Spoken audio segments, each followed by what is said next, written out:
And I don't know why at that park. I said, I don't know why I drove there. But while I was in the parking lot, kind of driving around, and again, he's not taking anyone's calls. I get a call from one of his best friends that he worked with very closely in the union. And he said, "Where are you?" And I told him, and he said, "I need you to get to headquarters now." And it was like, I'm not even a mile away. So I drove, not knowing anything, not knowing what it, and so in my mind, I think the wife in me was trying to tell myself, he's there, he's not in a good place. They're trying to talk to him. I think that's what I'm telling myself. Welcome to the Heroes at Home podcast, where we believe heroes can thrive both at work and at home. This podcast is for those who stand watch while we sleep, who run into buildings while others run out, for those who deploy to hard places to have hard fights, and for the families that support them. Through candid conversation, we will discuss the side of things that don't get glorified in the media, what happens when they come home. We'll be talking with heroes from all walks of life and their partners, children, friends, and beyond, so together we can build a stronger family. I'm Noel Meador, CEO, joined by my co-host, Kenny Thomas.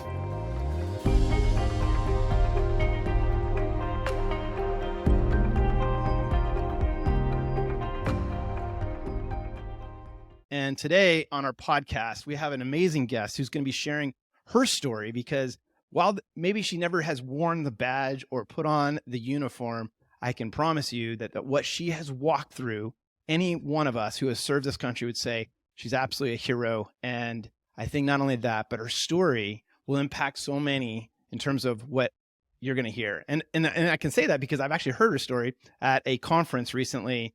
I was introduced to Dana Jackson, and a truly remarkable story of just her journey. And I don't want to steal anything from your opportunity to share, but Dana, thank you so much for joining us, and look forward to having you and share what happened over the course of your husband's career in law enforcement. Yes, thank you so much for this opportunity. It was awesome meeting you as well at this first responder conference that we did in Georgia with all the resource partners. So I was very honored that you guys came up and talked to me after and asked me to share again. A little bit about who I am. I am a mother of two. I have a son who is a new college graduate. I have a daughter in high school. I am a consultant for an insurance company. Just riveting, exciting work. And I would describe myself, I think we have a slide for it too, as a little bit of an overly caffeinated, 80s music loving, go to church on Sunday, but sometimes cuss a little bit type of a person. So that's just a little bit about who I am. Right. But thank you so much for letting me be here. But tell me, I think, the journey that you've been on absolutely is one that not everyone can say that they've experienced. But I think in the back of the mind of a first responder and a spouse of a first responder, there's inherently this kind of question: is he or she going to be okay based on what they're asked to do on a day-to-day basis? And so maybe just starting there, can you tell me a little bit about your guys' story and what that's looked like? Yes. The kind of the end of this particular slide too, which by the way is a legit slide of my desk at work. So this is not clip art. This is my morning coffee, afternoon iced tea, and then I try and remind myself to push some water. The other descriptor, besides being mother of two, working for an insurance company, another adjective that would describe me is widow. And that's just kind of part of my story in the first responder realm. And so what I will probably just start with is a little bit about my late husband's story. Eric and I actually met when we were 19, just, fresh out of high school. And I would probably describe him as somebody just extremely strong, physically strong. He also had a passion for bodybuilding. In fact, we joked when we first started dating, the joke was that he had smoother legs than I did, because for the bodybuilding world, it's all about shaving and an extreme tan. But sensitive heart, strong build, a little bit of a mama's boy, which will kind of come into play a little bit later in the story. But in those early years of us dating, he went on a ride along. And as a lot of people who kind of have a passion for law enforcement, it was very easy. It was a very easy bug to catch for him after doing the ride along. And so he participated in his department's reserve program. And so he did that while going to school and kind of learned a little bit of the ins and the outs. And then a position came open for patrol, which he applied for and got. Within that first year of hiring, they will place you with an FTO, with a field training officer. And he had gone on a couple calls and he came home one day and said, I'm seeing a lot of things that I'm having difficulty processing. And so we talked about it a little bit. And I thought, gosh, even at our age at the time, he was kind of able to do a little bit of a mental health check in, kind of check himself. And I think the fact that he did have a sensitive heart, um, it was difficult for him. And so he talked to his coach and talked to myself and his parents. And he said, I don't know that this profession is going to be for me. I'm not sure if I'm going to be able to process it. And so he went in and said, I think I'm going to need to not do this. Uh, and it turns out that they didn't want to lose him. And they had a position within the department called a CSO, which was a community service officer. So basically, still within the department, but you're not out on patrol. You're not carrying a weapon. And so he moved into that, which was amazing and completely where he needed to be and thrived in it, loved it, went out and, served subpoenas, helped with property crimes, lodging, going out and getting stolen bikes and throwing them in his patrol truck. So all of that was great. He would do that. We would get married. We'd kind of both start our careers, kind of take that role. But in 2001, he was in his patrol truck. It's just a small truck with a light bar going across. And he was kind of in the downtown area of our city, heading to wherever they needed him. And he was approaching an overpass. So he was kind of getting ready to go up this and realized in a split second that a city bus was coming down the overpass and was turning when it shouldn't be turning because Eric had the right of way. And what resulted in that was I got a call. Our son was almost 1. And I got a call at home. It was a Sunday from one of the captains who said, I need you to meet me at the hospital. Eric is okay, but he's been in an accident. So luckily, my friend was in town. I was able to leave our son with her and head over there. And what had happened is this bus had turned. They had a solid green. They did not have an arrow. So the bus didn't do the right thing, but basically turned right into his driver's door. So a full-on side swipe. And that resulted in, as he tried to correct and turn away from the bus in that split second, the steering wheel would fold around his arm as he was turning. It folded around his arm like a taco, all of the steel or the metal from the steering wheel. And as he turned, it would literally rip the bicep straight off the bone from him. And what was interesting is that would be the smallest of his injuries from that day. Mhm. And so, really bad back injury, 2 herniated discs, one in upper and one in lower back, both inoperable. And at this time, he would have been, we were 31, I think, at the time when this happened. So even though he was meeting with doctors, no one would operate due to his age because he would have had to have discs removed and he wouldn't have been able to sit or stand straight or lift our child. So, that on the job accident would start Eric on quite a journey because just like with anything else, when there are injuries, there is medication, there's doctor's appointments, everything that goes with that. And I would say there was not for Eric and for me as his spouse, there was no modality left off the table that was not tried over the years, especially in the early years of the injury. He was obviously off work for a period of time.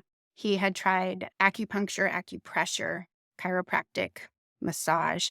He had been referred to a pain clinic for pain management with pain medication that became a pretty big roller coaster in our life of on pain meds and off pain meds. And when he would go off pain meds, it was because he was so um, mad at himself for having to be on them and irritated and stubborn, which I have learned over the course of all the decades, especially in that profession.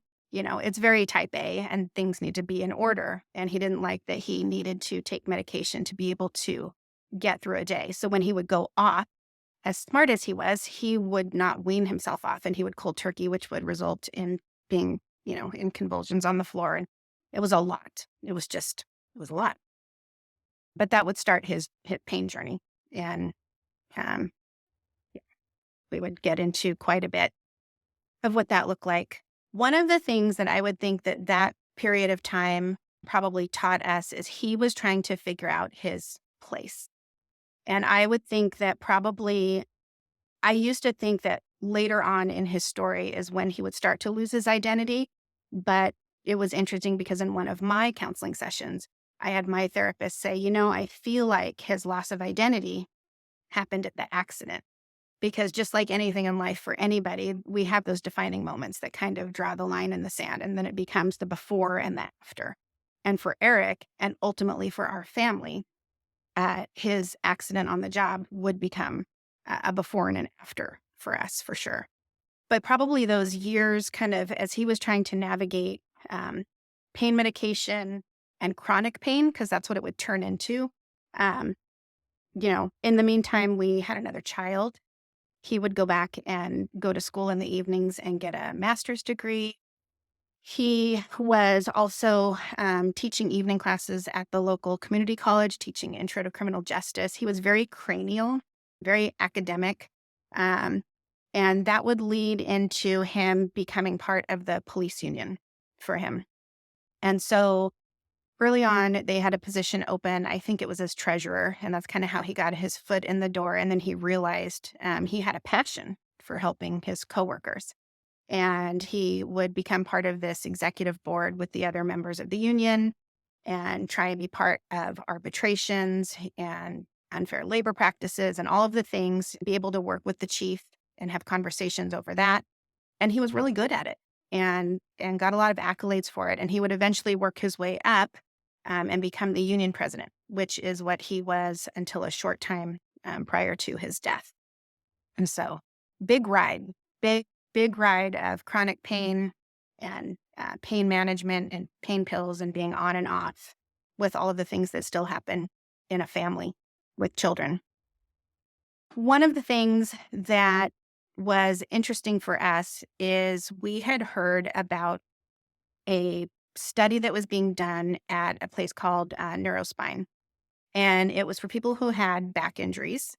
And Eric was accepted into this program where they took, I believe, 10 people.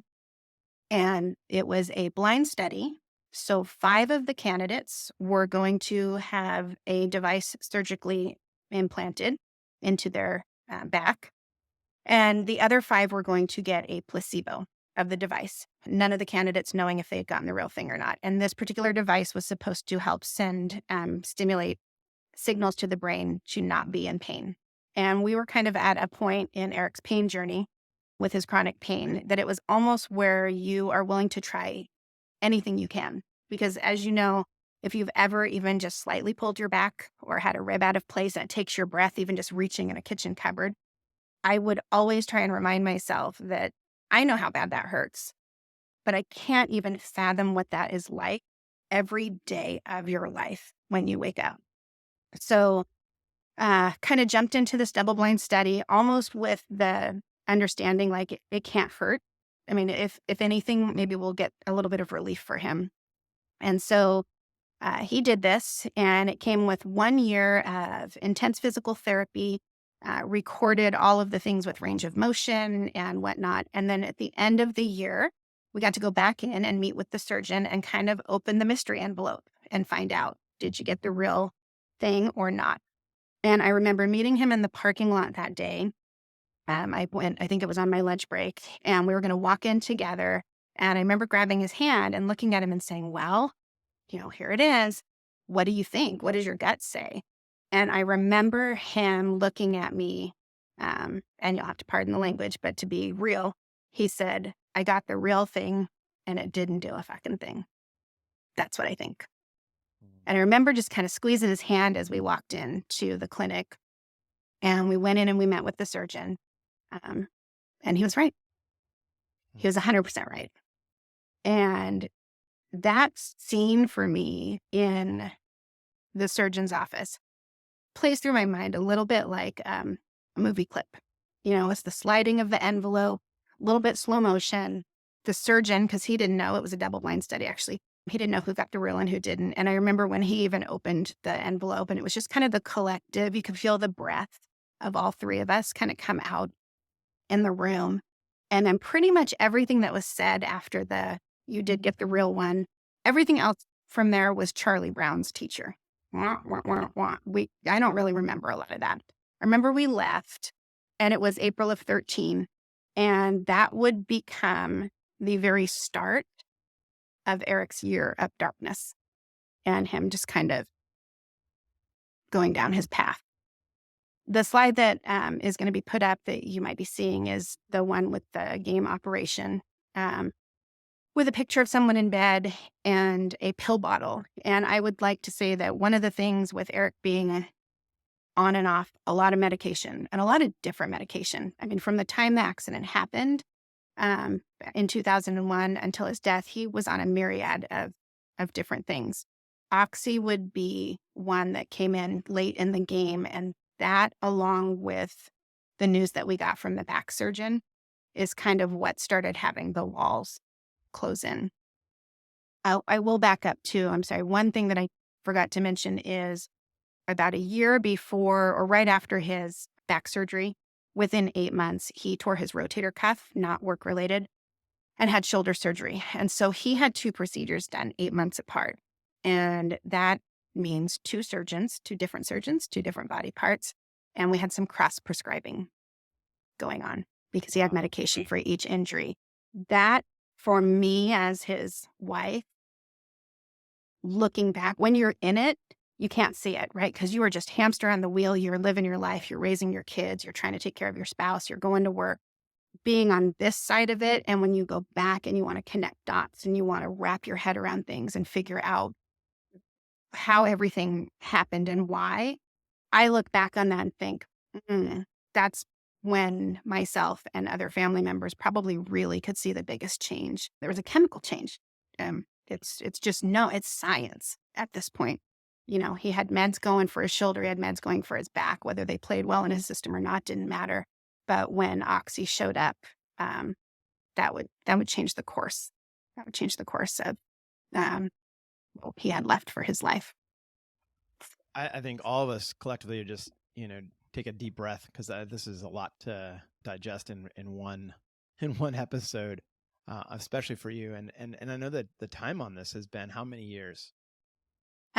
This year will be 9 years. 9 So yeah, we're years. almost to the 9 year point. And I just want to say, Dana, thank you. The willingness and then the courage to come and share, even though it's been 9 years, I'm sure it feels like yesterday when you are sharing this experience and what you guys have walked through, what you walked through. My heart just, my heart goes out to you, goes out to your family. I, for me, I think the question, obviously this was a journey from the time of him saying yes to law enforcement to that year of just kind of everything going black. Were you seeing signs and symptoms of him, really struggling? And obviously there's the pain aspect of it, but mentally, I guess what I kind of dig in there for a moment, what did you see going on that front?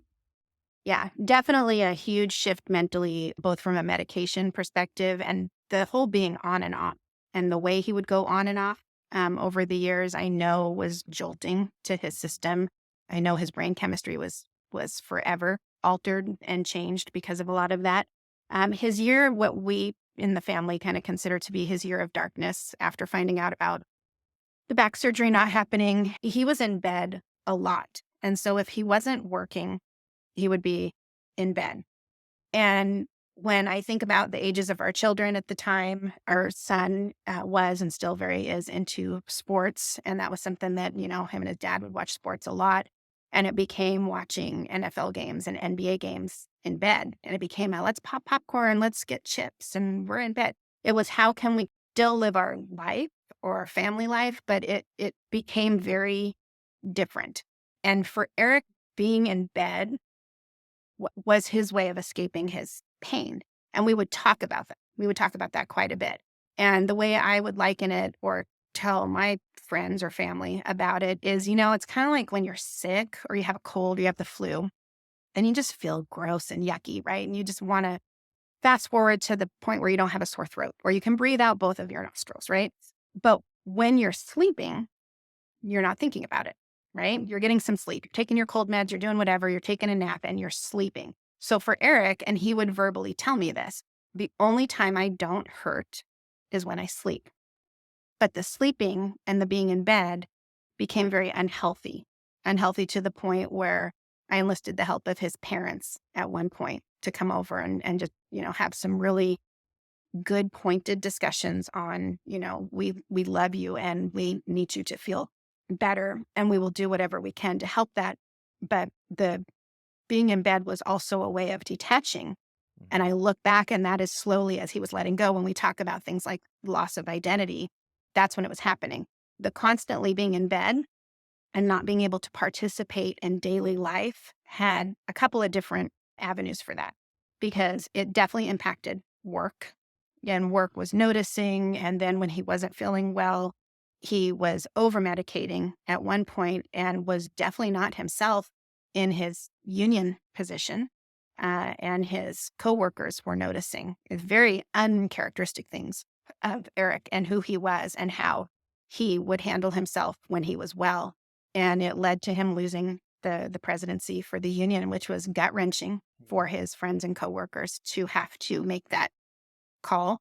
Yeah. And that was probably about a month before he died. And I know that for him, his walls were closing in. He was losing who he thought he was, all the things that he used to be able to contribute to and felt like he couldn't.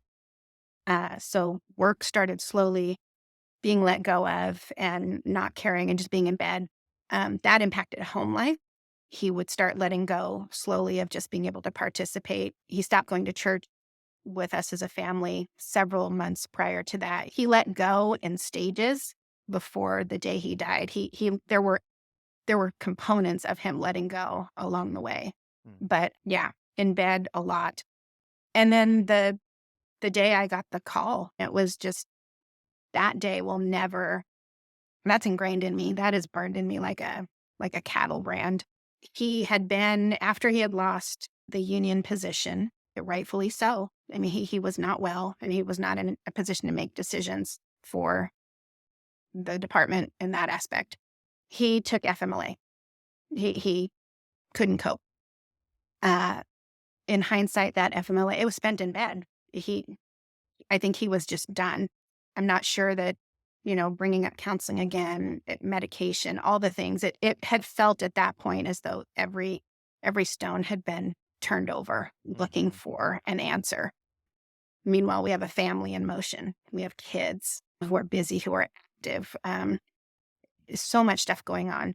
So he had been on leave and he was due to go back. His 30-day FMLA was over. I overheard him on a phone call the night before with a friend and coworker, kind of talking about coming back, a little bit excited. So the next day, I get up, I go to work, kids get off where they need to go, and I start getting calls and texts that he didn't show up for work.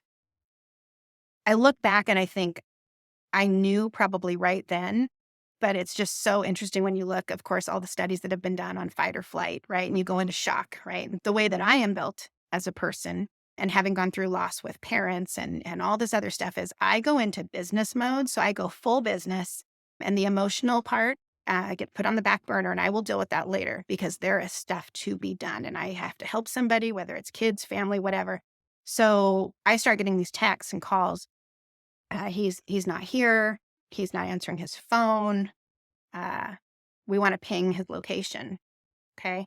So I leave work and I just gotten out of a meeting. I leave work and I just start driving around. But looking back on it, I was driving aimlessly. It was very odd. I drove to a local park that was not far from police headquarters because just a few weeks or month prior, there was a local businessman, pretty prominent businessman that had taken his life.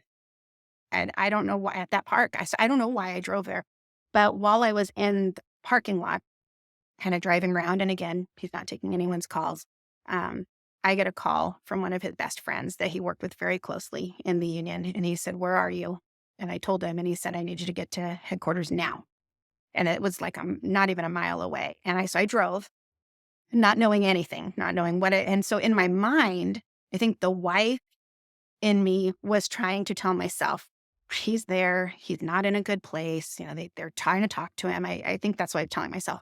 But I pulled into the parking lot of headquarters and I saw the person who called me and his wife and someone else, and they were standing outside an unmarked Suburban. They were waiting for me. And so my stomach kind of dropped, kind of like when you pass a cop going 90 on the freeway. How ironic is that? But my stomach kind of dropped out like, oh, and they motioned for me like, okay, come on. So I went to park. Well, talk about out of body because I drove a Jeep at the time. I didn't put it in park. And so I pulled into the parking space and then I just opened my door and started, and my car kept rolling and it went up onto the curb and I had to get back in. And because it was very, again, kind of like a scene in a movie, just very discombobulated. So I got in the back seat with his friends. There's good friends of ours, wife, and two gentlemen were in the front. And I could hear them talking about what is the fastest route to the hospital because they were in shock themselves. And I have no idea what type of call or how they got their call, but they would take me to the hospital. And I remember being in the back seat and I kept leaning my head on the window and pulling my hair kind of in front of me. I was trying to hide. I don't know. It was very strange. And I think I remember saying, what do we know what's happening? Is he okay? And no one really wanting to say anything because no one knew what to say, and got to the hospital. And they escort me to a room behind the ER. We had to go through the ER, and it was uh, a windowless room. I mean, these are the things in my grief and in my shock. This is kind of what sticks in my brain. So, windowless room, wicker furniture, kind of old school. And it's just me and his two coworkers and her wife. And uh, our friend's wife said, "Can I have your phone? I'm going to make some calls for you if needed." And I said, "Okay." And just then the doctor came in, white coat. Again, I know I keep referencing it like a movie, but if they ever made a movie about this, it is how it felt. And came in with your husband came in with a gunshot wound to the heart. Our team tried everything and we weren't successful, and I am so sorry. And I was just like, okay, I probably can't really describe how I acted in that moment because I don't really know. And that's when our friend took my phone, made some calls, got a hold of his mom, and people started showing up. And then our room became full. Our son came with my mother-in-law. Luckily, my daughter was able to stay with family for a couple days because at the time our kids were 13 and 6. We're talking kindergarten and 8th grade. So it was definitely a lot to process on pretty much every level possible. But on that day, his walls closed in. I think he felt like work was no longer, and he didn't feel like he could contribute at the level he was used to contributing. I think he felt that way from a family perspective. I know that there's times where people, so much when it comes to this topic of suicide, will say it's selfish. And there's definitely two camps in that thought process, right? I'm not in that camp because I lived it. He was the least selfish person you would have ever met. He was the most giving, smart. Um, you know, when I think of the pain pill addiction, the on and off roller coaster that he experienced, that we experienced as a family, we had a front row seat to what that looks like, right? And so when you hear things like addiction, it's so easy for the thought process to think of the drug addict on the street with the track marks and the needles, or the alcoholic who can't even stand up straight in a room. That was not my husband, but it doesn't mean that he didn't struggle. He did go through a treatment center probably about 6 months prior to, and he had asked for help. And he just said, I can't handle the way I feel. I can't cope anymore. I can't contribute. I'm not myself. There's something wrong. And so the treatment center was the easiest way to take care of that, to do a full on doctor guided medical detox to get everything out. And it was amazing. I mean, talk about seeing the light in someone's eyes. I think when people talk about death, and especially when they talk about suicide, especially in our case, his light dimmed, especially over that last year, and he became a shell of who he was. But his treatment program brought that back. We would go visit him, and it was like, oh my gosh, like once he was able to get everything out of his system, it was like he's back. It didn't last. He came out and couldn't cope. He could not. I would come home from work at times and it would be just daytime and he would drink NyQuil because again, it all would tie back to sleep, right? So Mm. it wasn't like this addict who couldn't wait to get his fix. It was someone who couldn't wait to escape his pain. And Yeah. ultimately in 2014, he made a horrible choice and a horrible decision on a way to be out of that. But it was not selfish Yeah. at all. Yeah. Yeah. Yeah. I'm so glad that you brought that up because I think that is something that there are two camps, like you describe it. Many would, potentially lean in on and not knowing the situation, kind of, the quick, easy reference is it was the selfish, right? That last, but when you start to peel back the layers, and I've had conversations like this with others who've, you know, walked the journey of suicide, you just start to realize that so many of the legs of support that we just take for granted had been, kicked out from underneath him, right? I mean, you're talking about identity with work, you're talking about medically trying every last thing that's on the table, right? And then that's not working. I mean, you start going down the list of things that, um, from a psychological standpoint, you start to see yourself as, oh, I'm a burden on the family, I'm a burden on, you know what I mean? There's all those kind of mental places that it goes. But what I continue to come back to is many of these stories, these are individuals who, the way I would describe them, as warriors. They were fighters. I mean, And think about leaning in and continuing to contend. I mean, I have a back spasm and I'm out for a day and I'm like, oh my gosh, it's so bad.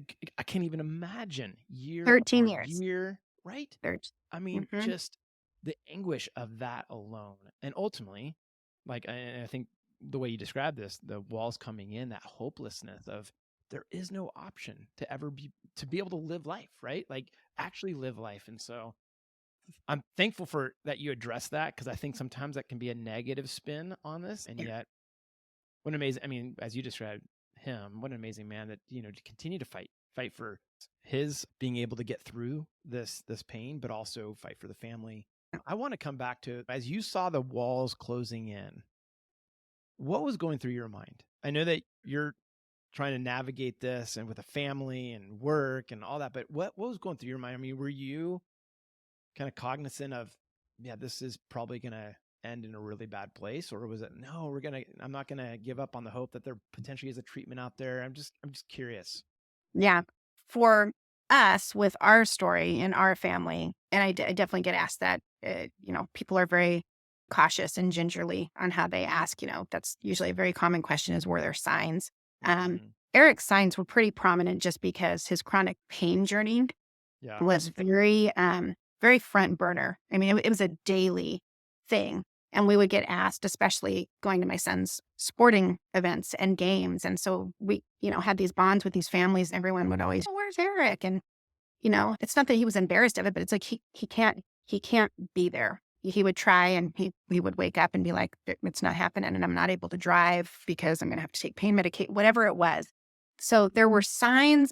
But when you ask, from my perspective, is what I would say is we had a family in motion, right? And our family's always been in motion. I think anyone who has children knows that there's downtime is kind of not existent, right? Yeah. But we were a family in motion. Things had to be done, right? The bills had to be paid. The grocery shopping had to be done. There were so many things going on that make up just a family dynamic. And the more he could not participate in that, totally added to his guilt, right? He Mm-hmm. felt horrible. So it isn't, sometimes I think to myself, wow, it would almost be easier to be able to be angry. I get asked that question a lot. Oh my gosh, are you just so mad that he left? I Would you be angry at someone who has cancer? I put this in the same realm. That is my own opinion. And I'm Mm-hmm. sure there would be people that would debate that. But my husband was sick. Okay. He was mentally sick. He was physically in pain for 13 years.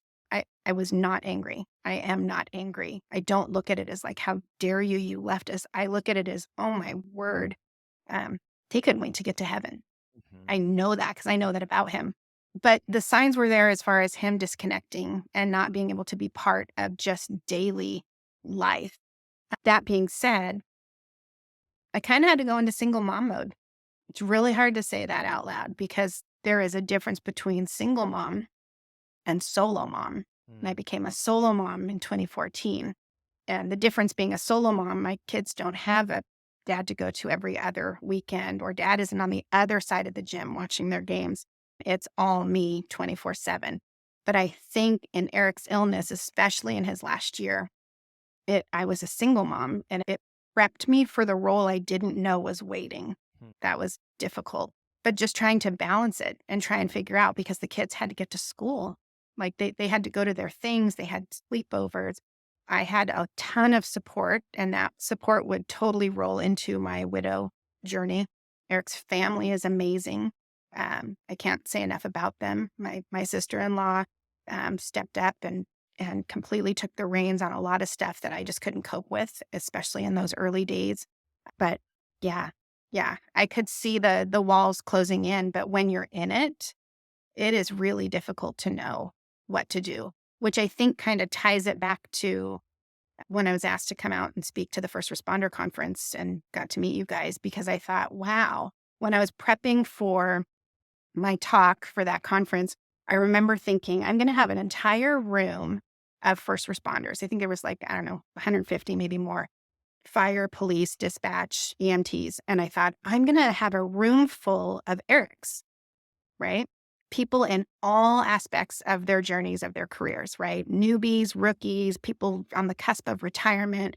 I bet you there's people in the room that have back problems or have had work injuries.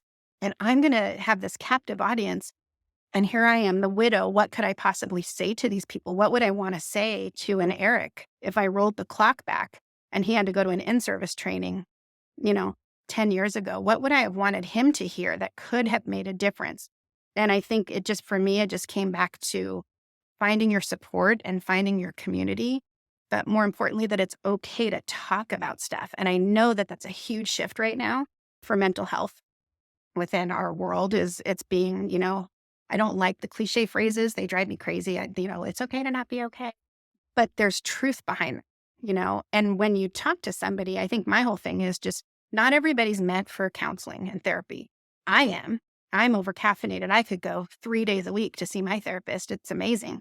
It doesn't have to be a counselor. You could talk to a friend, a pastor, a neighbor. You talk to your dog, but it needs to come out. And I think in the first responder world, because there is so much put on them, and it's because it's their role, it's their presence, right? It's this you know, big position that it's so easy to just stuff it and not talk about it and not come home and think, okay, well, I can't come home and tell my wife at the dinner table about this horrendous thing I saw today because I have kids and it's going to scare them. Okay, but you can kind of table that and wait till the kids go to bed or get a coffee date and say, I just saw some things and I'm just really having a hard time processing them. And it doesn't mean you have to solve it, but you do say it. It needs to come out. And I think from a first responder community, I think it's pretty hard.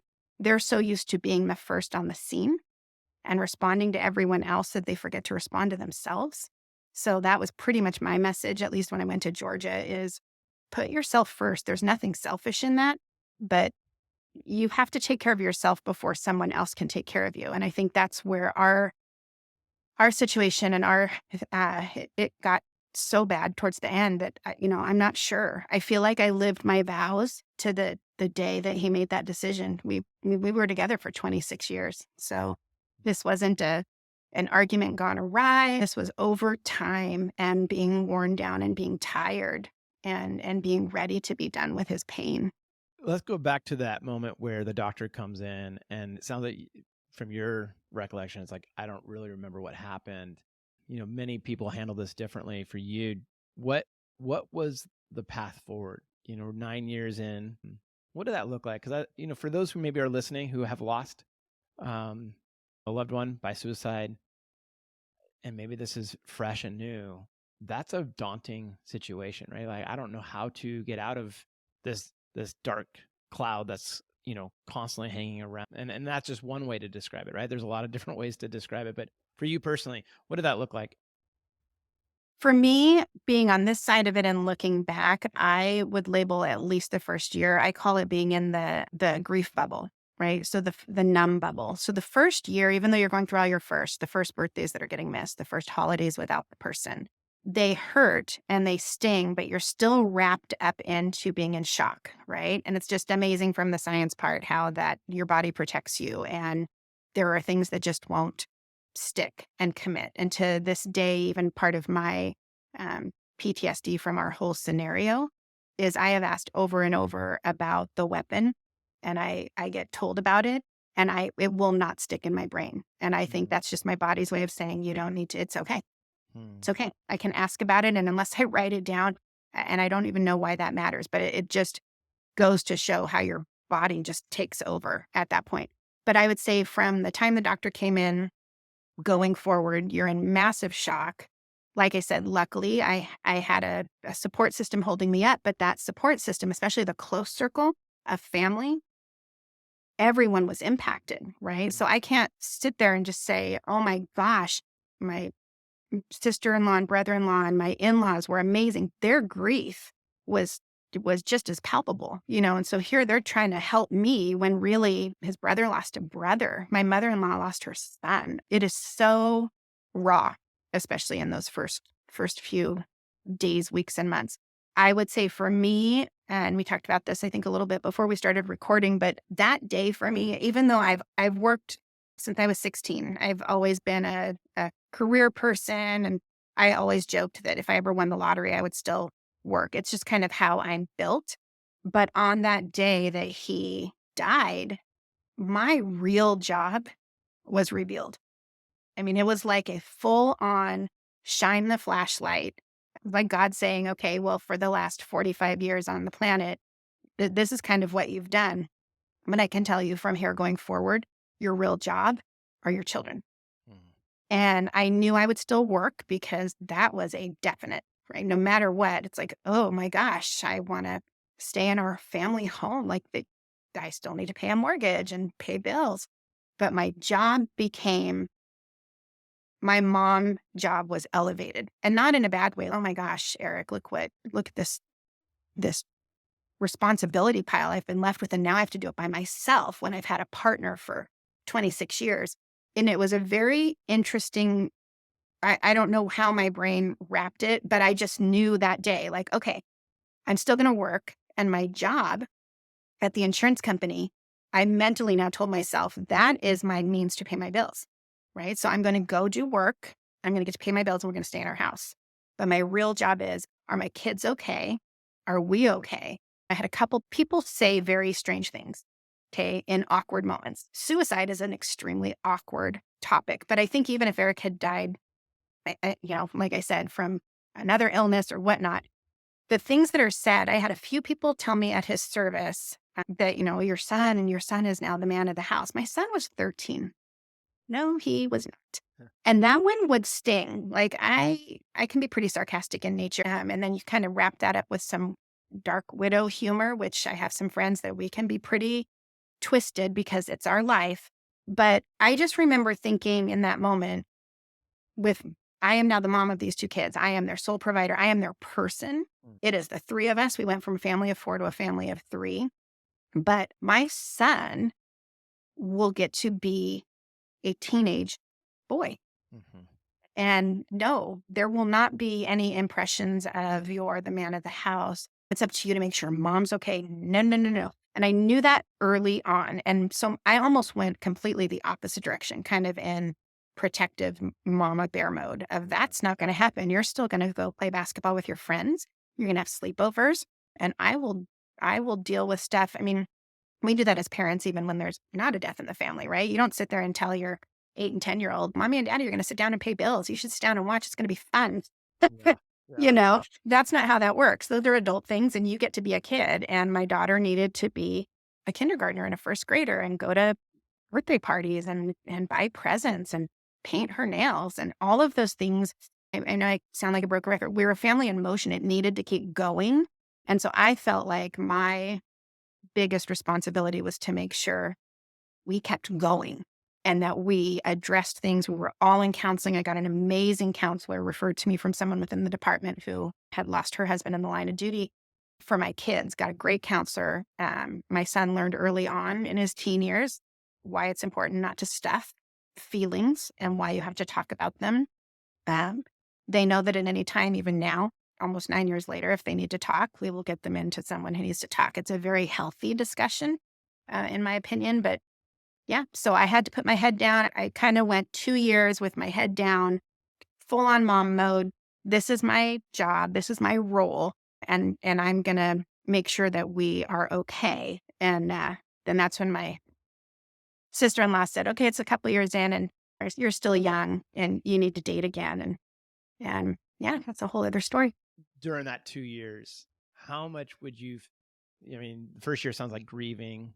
Second year, would you describe that as something different than grieving? And I guess Mhm. kind of my question in the midst of that is, how often did you reflect on the journey with Eric and just kind of things that had happened? And, sometimes I've heard from some the script of, well, I wish I had done this, the regret, all those, and it's oftentimes packaged in a shame guilt sense rather than, the freedom of like, hey, this wasn't about me. This was about, someone I love dearly. I'm just curious, like, what was hitting you during that time with any of those feelings Yeah. and emotions? Yeah. The difference between year 1 and 2 that you bring up. So 1 is numb bubble protection mode. Year 2, the holidays and the milestones hit and they hurt because now that numb bubble's gone and there's nothing protecting you from really feeling the sting of it. Milestones were probably the hardest for me, more so than a date on a calendar for a birthday. I remember thinking, especially pretty soon after, with our son being the age that he was, and I remember thinking to myself, um, oh my gosh, here's my child who is going to try and navigate my first girlfriend and prom and driving. And he's going to have to do that without his dad. I'm going to have to try and counsel him through things. And he's got body parts I don't have. Like there's a lot going on there. Mhm. And I just tapped into resources. We've got uncles. We've got really good friends of theirs, fathers. And I had people making sure that, no, we were okay. But that difference between year 1 and 2 is pretty big. The regret, shame, I didn't feel it. I feel like, and maybe it's because we were together for so long. He was my person since Mhm. age 19. We learned to adult together. We got married. We waited 7 years to have kids. We just did things at a good pace. And so we learned so much about each other and grew up with each other. So the shame and the guilt thing didn't hit for me. I think the times when I really let myself kind of get into those deeper thoughts, you definitely kind of go more into the what more could I have done and what would that have looked like? How do you do that when you are raising kids and working, right? So I don't know. I don't know. I just feel in my heart lived our vows to each other until till the day that he was gone. And Mhm. so yeah, it's definitely a journey. I think the other thing that happened for me pretty early on is I don't want to say I adopted the mindset because I think it's just how I'm programmed as a person. And I will root that a lot back into how my parents raised me. But I knew very early on, regardless of what happened to me in the future, was I going to date? Was I going to remarry? All of that stuff. What was I going to do to honor my late husband at every turn, not in just ginormous ways and banners and huge Facebook posts, but I wanted to model that for my kids. And his life needed and still needs to have meant something to all of us because it was impactful for all of us in the family and to hear stories from his friends. And I love getting memory from people going, oh my gosh, I remember this one time when dot, dot, dot. And it brings such a smile. We love to hear their names. That's another misnomer in widow and widowerhood is that they don't like to hear about. No, it's actually the opposite. But I try to make sure with myself and our children and Eric's family and anybody who will listen, we do things all throughout the year, not just on special days, things that will honor him or tell stories. In my new relationship, as it progressed, because I did start dating, we get to talk about him And it's not in a very odd, he would love to hear stories about Eric, and my kids would tell him things. And he has some similarities to my late husband that's kind of eerie, Mm. even though they're very different people. But yeah, the Mhm. guilt and the shame thing it was never a backpack I picked up. Yeah. I'll just say Wow. it like that. That's great.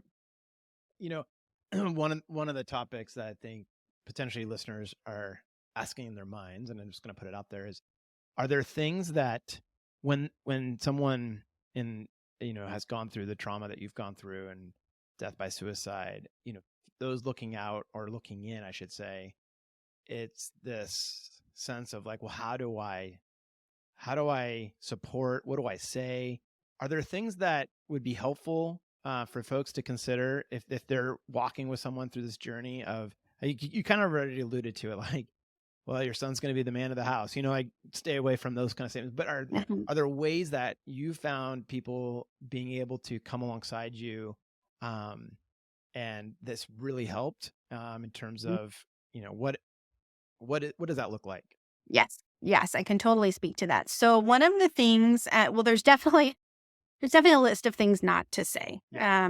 And I am very fortunate to have quite a community, in a sad way. I have a community of widows, local people who have lost their husband. I have a group of a group of law enforcement widows.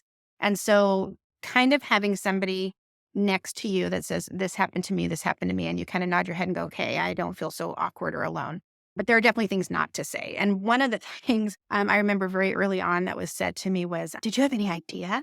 And I know where they were coming from, right? It's kind of the whole thing like when you're on a freeway and you're driving past an accident, right? You don't want to look, but you look. Mhm. You Yeah. feel like it's this gawking, like, "Oh my gosh, is there anyone still in that car?" So I get it. Suicide is um, a very awkward topic. It's not dinner conversation. You don't walk in a room and go, "Hey," Yeah. no one's going to want to stand by you. So Mhm. that's just weird in itself. So lots of things not to say. The things to say or the things to do, one of the big things that I very much remember from the first few days, because I had a lot of people at the house, a lot of friends come up beside me, stay with me, make sure my kids got where they needed to get, or made sure people are organizing meal trains, so many things.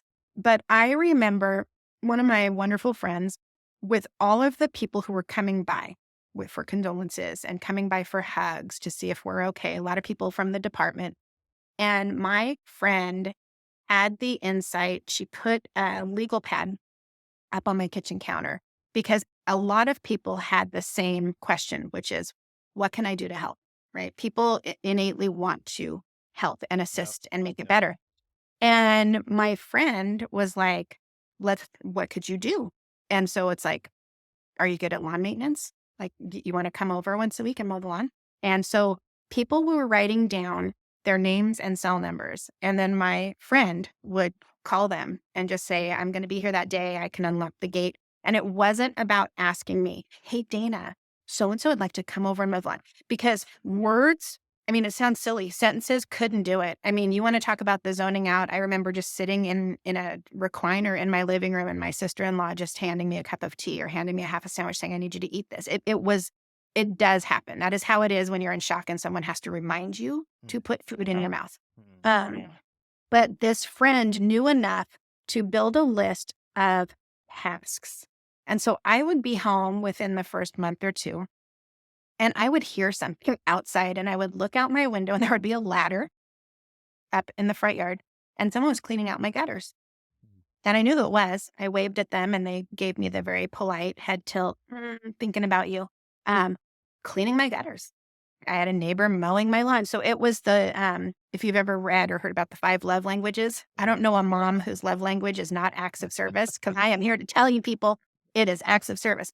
And the acts of service that were taking place within those first few months, I would probably say to anybody who is new in the walk from a support standpoint. So if you have had somebody who has lost someone, it doesn't have to be to suicide, but if they are in a grief journey right now, they don't even know how to ask for what they need. That was the spot I was in. And to have somebody close to be able to say, okay, things needed to be done. It was April when Eric died. And with that whole year of darkness being just that, Christmas came and went. and I put Christmas up and we had a artificial tree and all the decorations went up. Well, the decorations finally came down and got put in their totes, right? But they were in the garage from like January or February and they needed to go up in the attic. And so one day I came back, I think it was the day I came back from the funeral home having to pick out urns. I mean, nobody ever plans for that. And I remember, and I didn't drive myself anywhere those first few days. And I remember getting back home and the garage door going up and all the totes were gone. Well, that was one of the things my friend had put on the list. And another officer came over and hauled 6 totes up into the attic. And, you step back and you think about that. It probably took that person 20 minutes and it made them feel so good because they just wanted to help. And it's a task, but it's a task that was like Mount Fuji to me. It was not going to happen. And it was so down the list of things that needed to be done. I would have parked my car outside for months if it meant those totes had to stay in the garage because I couldn't physically or mentally wrap my head around it. Yeah. Wow. Yeah. Yeah. And I think, I love that idea. I mean, how brilliant of your friend, because so many want to help, but they don't know how to help. And Yeah. so sometimes the awkwardness is the conversations that are had rather than just knowing that this is what I need. So Yeah. that's amazing. Let's just talk for a moment and we're just about done here, but I want to hear kind of like the other side of the story, right? There's the next chapter of you and your family's life. What does that look like and how did that transition take place? Yeah, it's a beautiful chapter. Like I said, my sister-in-law was definitely one of the rocks right beside me through all of this. And I remember 2 years in to my widow journey, she came over one night and we opened up a bottle of wine and she's like, "I'm setting you up on a dating website." And I remember thinking, "No, you're not." Then a glass of Pinot Gris later, it kind of sounds like a good idea. So she sets up this profile and then we're laughing because I think to myself, she's setting up the profile as her, like with her interests. And I'm like, we are two very different people. And what's so funny is, so I had to take the laptop away from her and fix it. But in reality, the last time I had gone on a first date, I was 19. Wow. And now I'm, at 46, I think at the time. Um, so it was very different. And I'm online. I mean, that's not how people met back in the day, not to sound like I'm ready for the nursing home, but my gosh, it was very different. So the profile gets done and I have a ton of laughs and with the support of my in-laws. It was very important for me to I'm very rooted with Eric's family. They are my family. Mm. I lost my mom before I even had children. And so I'm very, very close to my mother in law. And I remember having the conversation with her about possibly being ready to date again. And that was an awkward conversation because I loved their son and I didn't want to hurt them, but had their blessing. And so it was hilarious because I would get these matches and we would be at a family dinner and I would look at my mother in law and I'd flip the laptop around and I'd be like, "Can you see me bringing him to Thanksgiving? I mean, are you kidding? He has longer hair than me. I'm pretty sure he's standing out in the woods. I mean, hello. No." So there were some really interesting, we had some laughs over it. But then this one person messaged me and I saw his picture and I thought, oh my gosh, someone's kind of interested in me and got a little nervous and read his profile. And he was a little bit older than me, and so I was like, "Oh, no." I had these just weird boundaries in my head, like, "What? I can't do that. I can't do that." So I kinda let him hang in my inbox for a couple weeks and, then had friends and family, pretty much tell it to me straight, "What are you doing?" And I had one friend say, "What does it hurt to go to coffee, Dana? Pull your head out. Let's go." And then I had one of my widow friends had a very candid conversation with me over lunch one day because I hadn't responded to this person yet. She looked me in the eyes and said, "Stop looking for another Eric. You're looking for Eric." And it hit me and I thought, oh my gosh, sometimes you need those friends that can speak the truth to you. And you might not want to hear it, but it was real. And it was like I was looking for the next silver-haired, all the things, all the qualities. And so anyway, so I reached out to this person and we went out on a date and he's very polar opposite from my late husband and he had a Harley and I thought, oh my gosh, look at me, I'm just living the adventurous lifestyle. So anyway, it wound up going great and he met my kids and I got to meet his family and lo and behold 6 years later I married him Mm. on leap day of 2020, right before the world shut down with the pandemic. but he is amazing. He has a passion when he's not working. His passion is woodworking. And so I always joke that he brought the Gorilla Glue and glued my heart back together. And from the get go, has never had an intention and has told my kids that his role is not to replace, it's just to come alongside us. He loves to hear stories about Eric. And it's just been an amazing this chapter with my new husband is healing. It's definitely part of my grief walk. Mhm. And I how fortunate am I at 53 to get to have two great loves. My chapters are very intertwined and very different at the same time. And it's beautiful. Yeah. Wow. Yeah. I think that's such an important piece to hang on to. The idea that when you met your husband, what is your husband's name? If you're Terry. okay, Terry. Yes. This perspective that he had, that I'm not trying to replace, but I'm trying to come alongside and support. And I want to hear the stories. I mean, he made it available to continue to heal, and I think what I've heard is that there's some that come into a family and it's almost like they want that whole lifetime to be extinct. Right now, let's not talk Yes. about it. And the disruption that happens in those families is absolutely chaotic. It's just Yeah. so hard, so kudos for finding a good man. And I know. Well, he yeah, found me. I mean, I tried to leave him hang for a while. I didn't know what I was doing, but yeah, he definitely doesn't want the prior years of our family's life yeah, extinct. It's amazing, and he's got an amazing family. I've inherited some amazing people in my life because of that, and it was kinda cool even though we joke about, our age difference. It's not that big. It's like 8 yeah, years, but, yeah, what was cool is when we first started dating is, his children were grown by that point, and I was really able to kinda lean on him in those early years of dating and really ask him advice and mhm, say, "You've been there, done that. Like, is this normal for a teenage boy to go through this? Or should yeah, my teenage daughter, be acting like this? Did you go through this?" And it was very comforting. And he never tried to overstep and say, "You should be doing this. You should parent like this." He would always wait to be asked for advice and give it very gingerly. And if you want to act on it, great. So yeah, we've got an amazing relationship in that aspect. And my kids adore him and go to him for things, and he's available all the time, and it's great that they are gonna have going forward and have had over the last 6 years, the ability to have that figure in their life, yeah, that is not to replace, but it's something to help with the void, which is amazing, and he's a great person. He definitely was a gift in that realm. yeah. It was amazing. Yeah.